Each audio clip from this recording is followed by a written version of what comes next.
Okay बच्चों, तो chapter number है हमारा थर्ड, धातु और अधातु, और इसमें कार्यपत्रक है 7। चलिए फर्स्ट क्वेश्चन हम लेते हैं।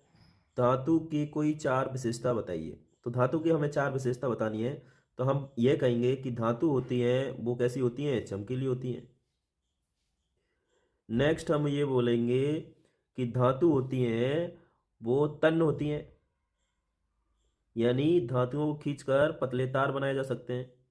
नंबर हम 3 पे ये बोलेंगे कि धातुओं को पीट पीट कर चादर बनाई जा सकती है, तो ये अघात वर्धीय होती है, अघात वर्धनीय, ये अघात वर्धनीय होंगी।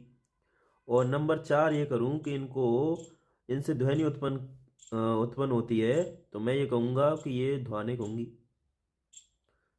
तो धातुओं के ये चार क्या हैं, गुण हैं या विशेषता हैं।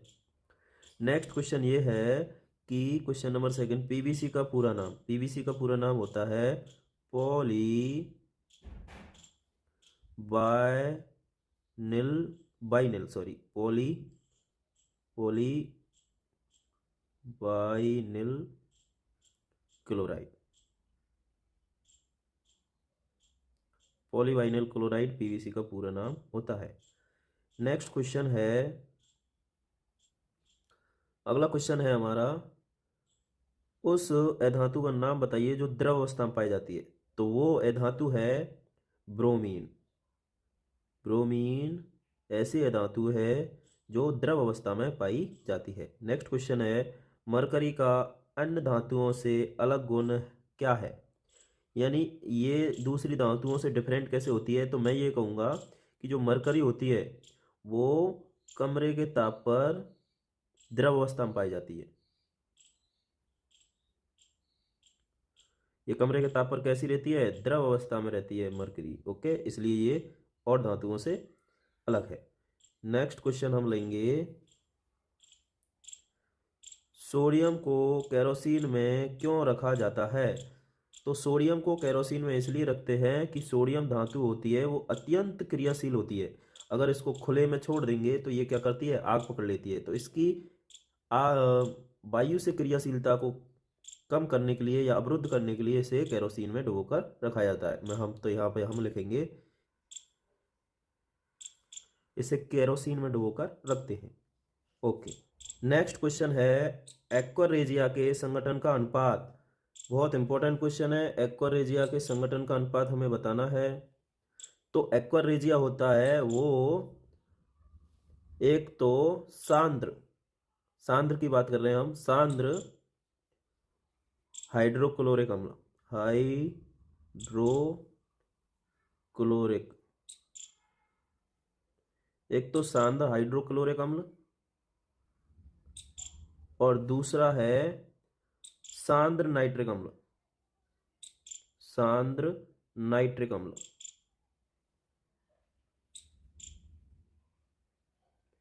इन दोनों का मिश्रण होता है, और मिश्रण भी कितना होता है, 3:1। यानी सांद्र हाइड्रोक्लोरिक अम्ल है, इसको हम HCl बोलते हैं, और इसको हम बोलते हैं HNO3। इन दोनों का जो अनुपात है वो कितना होता है, 3:1 में इन दोनों को मिलाया जाता है। 3:1 में इनको मिलाया जाता है, तो ये इसका क्या है, अनुपात है। 3 भाग तो होते हैं HCl के, और 1 भाग होता है नाइट्रिक अम्ल का। नेक्स्ट क्वेश्चन है, गहनों की सफाई करने के बहाने व्यक्ति कौन सा मिश्रण लेकर ठगी करते हैं। तो ये है एक्वारेजिया भैया। एक्वारेजिया, ये जो मिश्रण है अभी हमने बात की थी क्वेश्चन नंबर 6 में, तो वो क्या होते हैं, एक्वारेजिया का प्रयोग करते हैं। एक्वारेजिया, एक्वारेजिया का प्रयोग सोने चांदी प्लेटिनम जैसी धातुओं को गलाने में होता है। नेक्स्ट क्वेश्चन है, धातु किसे कहते हैं। तो धातु किसे कहेंगे, हम कहेंगे कि वे पदार्थ जो इलेक्ट्रॉन त्याग कर धनायन बना देते हैं या धनायन बनाने की क्षमता रखते हैं। ये गुण केवल धातुओं में पाया जाता है, इलेक्ट्रॉन त्याग कर धनायन बनाने की क्षमता रखते हैं, ऐसे पदार्थों को हम बोलते हैं धातु। नेक्स्ट क्वेश्चन है, नौ समस्थानिक किसे कहते हैं? तो समस्थानिक किसे कहेंगे?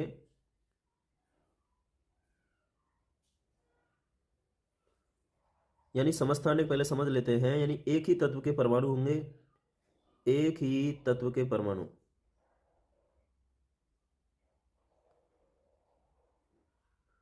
जिनके परमाणु क्रमांक तो क्या होते हैं समान, लेकिन द्रव्यमान संख्या क्या होती है अलग अलग। परमाणु क्रमांक समान और द्रव्यमान संख्या क्या होती है अलग अलग, तथा द्रव्यमान संख्या भिन्न भिन्न होती है। अगर मैं एग्जाम्पल की बात करूं तो जैसे 1H1 coma 1H2 coma 1H3, तो ये हाइड्रोजन के समस्थानिक है। नेक्स्ट है से 17Cl 35.5 और एक होता है 17Cl 37, तो ये क्लोरीन का समस्थानिक है। नेक्स्ट क्वेश्चन की बात कर लेते हैं। ओके, कार्यपत्रक है हमारा 8, कार्यपत्रक 8 है और इसका पहला क्वेश्चन है, उत्कृष्ट गैसों की क्रियाशीलता अत्यंत कम होती है क्यों? तो इसका रीजन है कि उत्कृष्ट जो गैसें हैं जैसे helium, neon, argon, krypton, xenon, radon, ये जो गैस हैं इनका अंतिम कक्षक है वो क्या होता है फुल होता है, जिसके कारण ये बंद नहीं बनाती किसी के साथ। हाँ, जीनोन बनाती है, वो अलग बात है। इस कारण इनकी जो क्रियाशीलता है वो क्या होती है अत्यंत कम होती है। ये अपने आप में क्या है मस्त रहती हैं, इसलिए इनकी क्रियाशीलता है वो कम होती है। चलिए नेक्स्ट क्वेश्चन है, आयनिक यौगिकों में पाए जाने वाले बंध का नाम बताइए। तो देखिए आयनिक यौगिक आयनों के कारण बनते हैं, यानी एक तो उसमें जो धातु होगी उसका आयन होगा धन, और अधातु होगी उसका जो आयन होगा वो ऋण होगा, उसका ऋण होगा। तो प्लस और माइनस आयन के कारण जो बंध बनेगा वो कैसा बंध होगा, वो होगा स्थिर वैद्युत, स्थिर वैद्युत बल, यानी इनके मध्य में स्थिर वैद्युत बल लगेगा और जो बंध बनेगा वो बनेगा आयनिक बंध।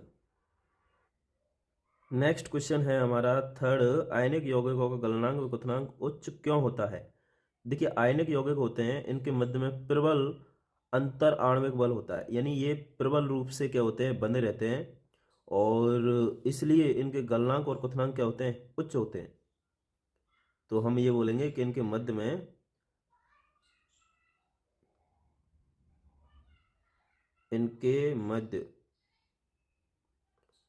प्रबल अंतराण्विक बल होता है, बल पाया जाता है। जैसे हमने अभी ऊपर बात की थी कि इनके मध्य में एक स्थिर वैद्युत बल होता है, क्योंकि ये प्लस और माइनस के कारण बनते हैं, इसलिए इनके आयनिक यौगिकों के गलनांक और क्वथनांक क्या होते हैं उच्च होते हैं, इनको अधिक ऊर्जा की आवश्यकता होती है। नेक्स्ट कह रहा है,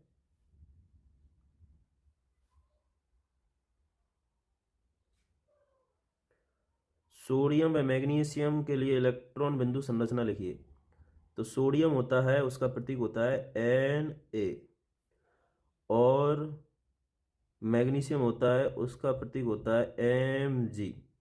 अगर मैं इन पे इलेक्ट्रॉन की बात करूं तो देखिए सोडियम के पास +1 इलेक्ट्रॉन होगा और मैग्नीशियम के पास 2 इलेक्ट्रॉन होंगे। तो इसके लिए अगर मैं बनाऊं इलेक्ट्रॉन बिंदु संरचना तो कुछ इस प्रकार की बनेगी Na, और इसके एक इलेक्ट्रॉन को हम डॉट द्वारा दर्शाएंगे इस प्रकार से ये, और इसके लिए मैं बनाऊं Mg को, तो Mg को हम ऐसे बनाएंगे और इसके 2 इलेक्ट्रॉनों को हम इस प्रकार से, ये लो इलेक्ट्रॉन बिंदु संरचना बन गई। नेक्स्ट क्वेश्चन है हमारा, पृथ्वी की भूपरपटी पर स्वतंत्र रूप से पाए जाने वाले तत्व और यौगिकों को क्या बोलते हैं? खनिज कहते हैं। ये तो खनिज हो गए।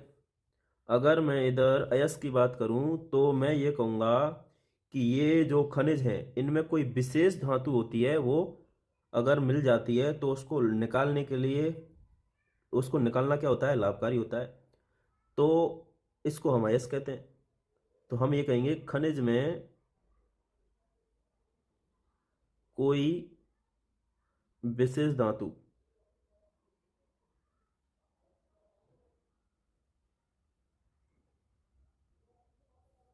पाई जाती है, उसे क्या कहते हैं? अयस्क। उसे निकालना क्या होता है? लाभकारी होता है, और उसे क्या बोलते हैं? अयस्क कहते हैं। नेक्स्ट हम बात करते हैं भर्जन और निस्तापन की। भर्जन और निस्तापन की बात करते हैं तो भर्जन क्या होता है? देखिए, भर्जन में बात करूं तो ये है कि जो सल्फाइड अयस्क होते हैं उसको अगर अधिक ताप पर गर्म करने पर वो ऑक्साइड के रूप में परिवर्तित हो जाएंगे, तो इसे, इस प्रक्रिया को बोलेंगे भर्जन। और निस्तापन में क्या होगा कि कार्बोनेट अयस्क होते हैं उनको सीमित वायु में अधिक ताप पर गर्म करने पर वो किसके रूप में बदल जाएंगे? वो भी ऑक्साइड के रूप में बदल जाते हैं। इस प्रक्रिया को बोलते हैं हम निस्तापन। तो हम बोलेंगे कि सल्फाइड और निस्तापन की बात करूं मैं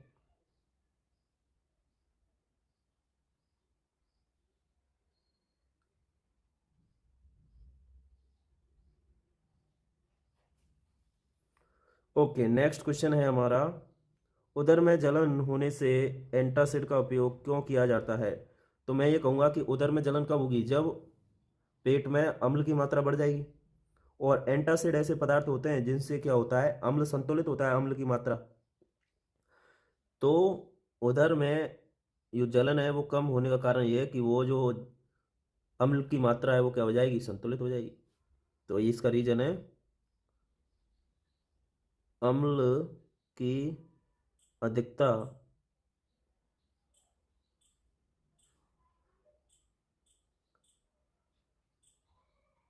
संतुलित हो जाती है। अम्ल की अधिकता है वो क्या हो जाएगी? संतुलित हो जाएगी। नेक्स्ट क्वेश्चन क्या कह रहा है? नेक्स्ट क्वेश्चन कह रहा है दो धातुओं के नाम बताइए जो प्रकृति में मुक्त अवस्था में पाई जाती हैं। तो प्रकृति में मुक्त अवस्था में पाई जाने वाली धातु जैसे कि सोना और चांदी, ये मुक्त अवस्था में पाई जाती हैं। नेक्स्ट क्वेश्चन है उस यौगिक का नाम लिखिए जो चांदी को कालापन प्रदान करता है। तो सल्फाइड अयस्क के रूप में पाई जाती है और उसके कारण ये कैसी होती है? काली। तो वो, उसका नाम है Ag2S, सिल्वर सल्फाइड, जिसको बोलते हैं हम सिल्वर सल्फाइड।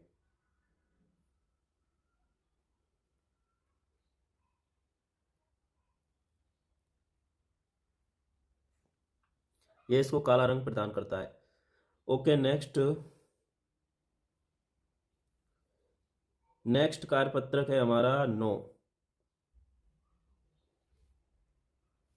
कार्यपत्रक है 9 और पहला क्वेश्चन है कार्यपत्रक का, कॉपर के संक्षारण को समझाइए। तो कॉपर के अगर संक्षारण की हम बात करते हैं तो देखिए कॉपर का संक्षारण कैसे होता है, यानी वायुमंडल में क्या है? CO2 है और नमी है। तो जब जो कॉपर है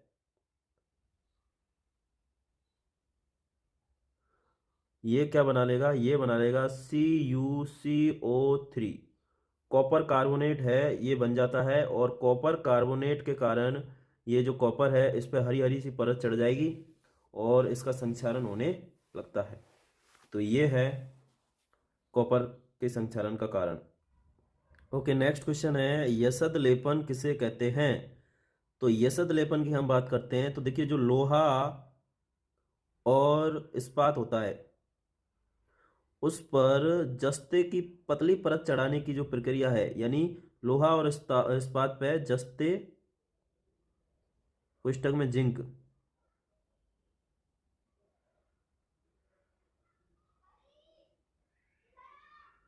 की पतली परत चढ़ाने की जो प्रक्रिया है उसे कहते हैं हम यशद लेपन।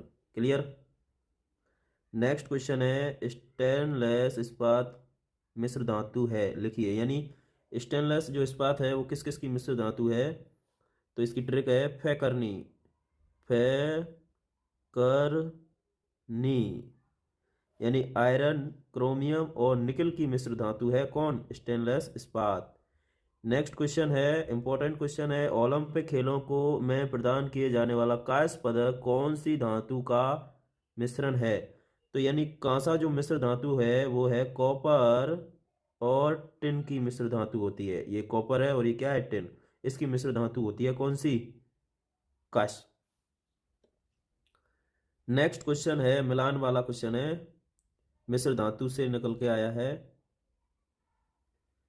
नेक्स्ट क्वेश्चन है, मिलान कीजिए। तो देखिए मिलान करना है, यहां पर दिया है तामा और जस्सा, तामा और जस्ता। तो ये तावा और जस्सा होता है वो पीतल होती है, यानी तावा और जस्सा की मिश्र धातु होती है पीतल। Next, amalgam. अमलगम क्या है? एक धातु अगर पारा है तो वो अमलगम है, तो धातु और पारा ये क्या बनता है? अमलगम बनेगा। नेक्स्ट है हमारा शोल्डर। शोल्डर देखो, सीसा और टिन की जो मिश्र धातु होती है वो क्या होती है? शोल्डर होती है। नेक्स्ट है अपना, बचा कुचा लिख देंगे, सोना प्लस तावा, सोने के गहने। ओके, तो ये मिलान कर दिया। देखिए ये मोस्ट इंपॉर्टेंट क्वेश्चन है, गीजर में तांबे का उपयोग होता है, इस्पात का नहीं। कारण बताना हमें, बहुत ही अंदर से क्वेश्चन लिया गया है ये। तो देखो मैं आपको इसको बता रहा हूं कि ऐसा क्यों होता है। यानी तावा होता है वो जल की किसी भी अवस्था में उससे अभिक्रिया नहीं करेगा, या तो वो गैस हो या फिर द्रव हो या फिर वो भाप हो। लेकिन इस्पात है वो भाप के साथ अभिक्रिया कर लेता है, और भाप के साथ अभिक्रिया करके वो हाइड्रोजन गैस मुक्त कर देता है। इसलिए हम गीजर में तांबे का उपयोग करते हैं लेकिन इस्पात का नहीं कर सकते, यही रीजन है। ओके, नेक्स्ट क्वेश्चन है, पीतल एवं तांबे के बर्तनों में खट्टे पदार्थ क्यों नहीं रखने चाहिए? तो हम बात करते हैं कि पीतल और तांबा क्या है? धातु हैं, और खट्टे पदार्थों में क्या होता है? अम्ल। तो धातु अम्ल से क्रिया करके लवण और क्या मुक्त करते हैं? हाइड्रोजन गैस मुक्त करते हैं, और लवण एक विषैला पदार्थ होता है, इसलिए उनको हम खट्टे पदार्थों को तांबे और पीतल के बर्तनों में नहीं रखते। ओके बच्चों, तो इस वीडियो में इतना ही, बाकी मिलते हैं नेक्स्ट वीडियो में। तब तक के लिए जय हिंद जय भारत, और हाँ चैनल को सब्सक्राइब जरूर कर ले। Okay, thank you.